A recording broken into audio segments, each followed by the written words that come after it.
But مجھے اب یہ عفنان صاحب یہ بتا دیجیے گا، کیونکہ اب میرے پاس آبویسلی سیگمنٹ کا وقت ختم ہو رہا ہے، مذاکرات کیا حاصل حصول ہوگا؟ دیکھیں مذاکرات جو ہیں وہ ڈیپینڈ کرتا ہے پی ٹی آئی کا جو ہے وہ کنڈکٹ کیسا ہے. اگر یہ سیریس ہیں اور یہ کوئی لانگ ٹرم سولوشن پاکستان کے لیے ڈیوائز کرنا چاہتے ہیں جس کے تحت پولیٹیکل سٹیبلٹی آ جائے سسٹم میں اور فری اینڈ فیئر الیکشنز اور مزید کیا کہتے ہیں بہتر الیکشنز ہو سکیں، تو پھر اس کا طریقہ یہی ہے کہ بات چیت کر کے آپس میں بہتر جو ہے وہ ایک سسٹم ایوالو کیا جائے، ایک چارٹر بنایا جائے. اور جب آپ یہ بڑے مسئلے حل کرتے ہیں تو پھر اور بہت سارے مسئلے بھی حل ہو جاتے ہیں. اگر آپ پری کنڈیشنز نہ لگائی جائیں، شرطیں نہ لگائی جائیں، یوں کر دیں گے یہ کر دیں گے، اس طرح نہیں ہوتے مذاکرات. آپ بات چیت کرنے سے راستے کھلتے ہیں، اس کے بعد پھر آپ اس کو آگے لے کے جا سکتے ہیں. میں ایک بات ہے، اس کا کیا کریں گے؟ ادھر سے ہو ادھر سے ہو، ان کے ٹویٹ سے ہو یا بات یہ ہے کہ اگر یہ سیز فائر، دیکھیں بات یہ ہے کہ کچھ چیزیں تو رک نہیں سکتی نا، وہ تو مطلب کورٹوں کے فیصلے ہم نہیں روک سکتے. جو معاملات چل رہے ہیں وہ اگر انہوں نے یہی والا بیہیویئر اسی طرح کا رکھا تو بڑا مشکل ہو جائے گا نا کہ اس کو مذاکرات کو کامیاب کرنا. اب ماحول کو بہتر بنانے کی ذمہ داری پی ٹی آئی کی بھی بہت زیادہ بلکہ انہیں کی ہے، کیونکہ انہیں کی وجہ سے زیادہ مسائل پیدا ہوتے ہیں. ایک بات میں یہ بات کہہ دوں کہ یہ کہہ رہے ہیں کہ پیسے جو ہیں وہ سپریم کورٹ کے اکاؤنٹ میں آئے. ایک کرائم جو ہے وہ یو کے میں ہوا اور اس کے پیسے سپریم کورٹ کے اکاؤنٹ میں کیسے آ گئے؟ اور یہ آپ لوگوں نے ملک ریاض نے جو قسط دینی تھی اس پہ آپ نے ایڈجسٹ کیا، آپ نے اس کو 70 ارب روپے کا فائدہ دیا. عوام کو آپ بے وقوف سمجھتے ہیں کہ باہر سے پیسے آ رہے تھے تو کیونکہ پاکستان آ گئے تو بس ٹھیک ہے. تو بھائی باہر سے اگر کل کو پبی صاحب کے اکاؤنٹ میں پیسے آنے وہ میرے اکاؤنٹ میں آ جائے تو وہ ٹھیک ہوگا؟ اس طرح تو نہیں ہو سکتا نا. آپ لوگوں کو بے وقوف تو نہ سمجھیں. آپ نے کابینہ میں لیٹر بند کر کے پہلے کابینہ کو بے وقوف بنایا، اب آپ عوام کو بھی والی کہانی سنا رہے ہیں.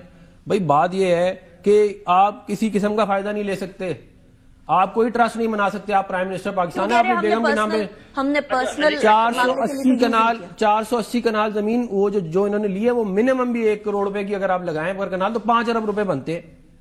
5 ارب روپے کا آپ نے فائدہ لیا ان سے. اور یہ میں آپ کو لکھ کے دینے کے لیے آ رہا ہوں، یہ آرام سے انہوں نے پہلے وہ زمین جو ہے اپنے پولیٹیکل جو ان کے لیڈر ہیں ان کے نام کروائی، اس کے بعد اس کو وہ ٹرسٹ کے نام کرایا جب ان کو زیادہ پریشر آیا. یہ دوبارہ واپس بھی کرا سکتے ہیں، یہ کوئی ایسی چیز نہیں ہے. یہ ساری باتیں ہیں، یہ اپنے ٹرسٹ بنا کے جو مرضی کرتے رہے. آپ نے زمین لی کیوں بھائی؟ ٹھیک ہے، آپ کو کون سی ایسی مصیبت تھی کہ آپ نے زمین بھی لی، آپ نے زیورات بھی لیے، آپ نے پیسہ بھی لیا اور آپ کہہ رہے ہیں ہم نے کچھ کیا ہی نہیں؟ چلیں جی باپی صاحب.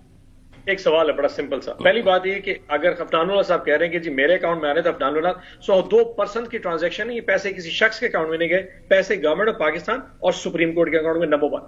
نمبر 2، اگر پرزیوم کر لیتے ہیں کہ نیشنل کرائم ایجنسی یو کے اور ملک ریاض کے درمیان جو ایشو تھا وہ یہ تھا کہ ملک ریاض صاحب وہاں پروو نہیں کر پا رہے تھے کہ جو یو کے میں پیسے پڑے وہ کہاں سے ہے. گورنمنٹ آف پاکستان نے کسی بھی ٹائم تب سے ہماری گورنمنٹ سے لیتے آج تک یہ پروو نہیں کیا کہ وہ کسی کرائم کے نتیجے میں پاکستان سے گئے. کوئی ایک یعنی کہ اماؤنٹ طے نہیں تھی کہ پاکستان میں اتنے کی چوری ہوئی اور اتنے ایک بات پاکستان میں اتنے کی چوری ہو اور اتنے پیسے پاکستان سے باہر. یہ کوئی پروف نہ تب تھا. اور پچھلے 2 سال میں جب سے شہباز شریف صاحب کی گورنمنٹ آئی ہے آج تک گورنمنٹ آف پاکستان نے کلیم نہیں کیا کہ ہمارے یہاں سے اتنے پیسے چوری ہوئے اور اتنے یو کے نے واپس کیے. اگر کوئی کلیم پچھلے 2 سال میں عفنان اللہ صاحب کی گورنمنٹ نے کیا ہے کہ جی یو کے گورنمنٹ نے ٹوٹل 100 ارب دینا تھا، انہوں نے 70 ارب دے دیا اور پرزیوم کر لیتے ہیں کہ عفنان اللہ صاحب ٹھیک کہہ رہا، اور 30 ارب انہوں نے چوری کر کے یہاں پہ ایک ٹرسٹ بنا دیا. ہمارے یہاں باپی صاحب دہائیوں سوئس اکاؤنٹ میں پیسے پڑے رہتے ہیں، حکومت سوئی ہوتی ہے، حکومت کیوں پوچھے گی؟ حکومت کو جھنجھوڑ بھی دے تب بھی نہیں پوچھے گی. کہ انہوں نے یو کے گورنمنٹ پہ لانچ کیا کلیم کہ جی آپ نے 30 ارب یا 70 ارب کم دیے ہیں جو کہ انہوں نے سائٹ سے منی لانڈرنگ کر دی ہے. اس کا پروف دیتے ہم آج ہی مان جائیں. گورنمنٹ نے کلیم لانچ کیا نہیں کیا. کرپشن کے پروسیڈ سے پیسے آئے ہیں، کرپشن کے پروسیڈ سے پیسے آئے ہیں اور وہ کرپشن کے پروسیڈ کے پیسے پاکستان کے اکاؤنٹ میں آنے چاہیے تھے، وہ آپ نے ملک ریاض کے اکاؤنٹ میں ڈال دی اور اب آپ کہہ رہے ہیں کہ ہم نے کچھ کیا نہیں ہے. یہ آپ کر رہے ہیں. چلے سو ہم سمجھیں کہ مذاکرات اسی طرح کی کنڈیشن میں ہوگے. باپی صاحب یور کامنٹ آن دی مذاکرات، کیونکہ 31 جنوری بڑی قریب ہے اور بڑی تیزی سے قریب آ رہی ہے. اچھا دیکھیں ویری فرینکلی میں ایک بات بار بار مذاکرات پہ آتا ہوں. الٹیمیٹلی اس کا نقصان اس وقت ریاست اور گورنمنٹ کو ہے. جیسے عفنان اللہ صاحب نے کہا نا کہ جی ہم بس جو ظلم ہونا تھا ہو چکا، ہمیں جو گولی لگنی تھی خان صاحب کو لگ چکی، ہمارے ساتھ جو ڈی چوک میں ہونا چاہا ہو چکا، ہماری لیڈرشپ کو 1.5 سال سے جیل میں ڈال دیا، ان کی بیگم صاحبہ کو 9 مہینے جیل میں ڈالنا تھا ڈال لیا. ہم اس سے زیادہ کیا کریں گے؟ آپ گردن نہیں دبا سکتے، آپ میرا سانس نہیں روک سکتے، آپ نے جو کچھ کرنا کر لیا. اس سے زیادہ مجھے علیمہ خان صاحبہ کا وہ جو ابھی میسیجز آئے ہیں وہ یاد آ گئے کہ عمران خان صاحب کا، اور بار بار واڈا صاحب یہ کہتے ہیں کہ ان کا جیل میں رہنا لیڈرشپ کے لیے زیادہ بہتر ہے، کیونکہ سونے کی چڑیا تو ان کو ویسے ہی قرار دے دیا گیا، تو لیڈرشپ نہیں چاہتی کہ ان کو باہر نکالیں. تو اس سے زیادہ اور اچیومنٹ تو ہے نا. میرا پوائنٹ آپ سمجھ نہیں پائیں. اگر مذاکرات کام نہیں ہوتے تو اس کا الٹیمیٹلی نقصان کس وقت پاکستان کی عوام کو ہوگا. پاکستان کی عوام کو جواب دے تو یہ گورنمنٹ ہے اور یہ ریاست ہے. آپ کہہ رہے مذاکرات نہیں ہونے چاہیے؟ نہیں، میں چاہتا ہونے چاہیے، پر اس کو کامیابی کا ایلیمنٹ اونس ان پہ بھی آتا ہے کہ اس کو تھوڑا کارڈیل انوائرمنٹ پہ لے کے چلیں. اگر کل صبح یہ فیصلہ آ جاتا ہے تو پھر یہ کانفیڈنس بلڈنگ میں کس سیٹ کو جائیں گے؟ آپ کیا سمجھتے ہیں کہ کل صبح 10 سال کے اگر سزا دیتے تھے خان صاحب کو یا 20 سال جو آپ یہ چاہ رہے ہیں وپی صاحب کی حکومت عدالت کو بولے کہ یہ فیصلہ نہیں ہو سکتا؟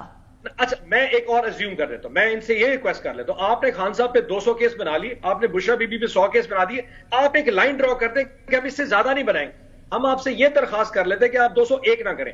یہ لائن فالو کرنے کو تیار ہیں عفنان اللہ صاحب؟ یہ لائن فالو، دیکھیں بات یہ ہے کہ یہ مذاکرات میں بیٹھ کے ماحول بنا کے بات کر کے، نارملی نیگوشیشن میں اندر آپ ان چیزوں سے سٹارٹ کرتے ہیں جن کے اوپر اتنا زیادہ فرکشن نہیں ہوتی. آپ پہلے ان کو ریزالو کر لیتے ہیں، پھر بڑی چیزیں بھی ریزالو ہو جاتی ہے. تو یہ تو مذاکرات کی بات ہے نا. میں ٹی وی پہ بیٹھ کے یہ کنسیڈر ہو سکتی ہے، لیکن بات دیکھیں بہت سارے معاملات جس پہ ابھی کوئی بات بھی نہیں سننا چاہے گا نا. اگر ماحول ٹھیک ہوا اور حالات ٹھیک رہے تو وہ اس کے اوپر بھی بات ہو سکتی ہے.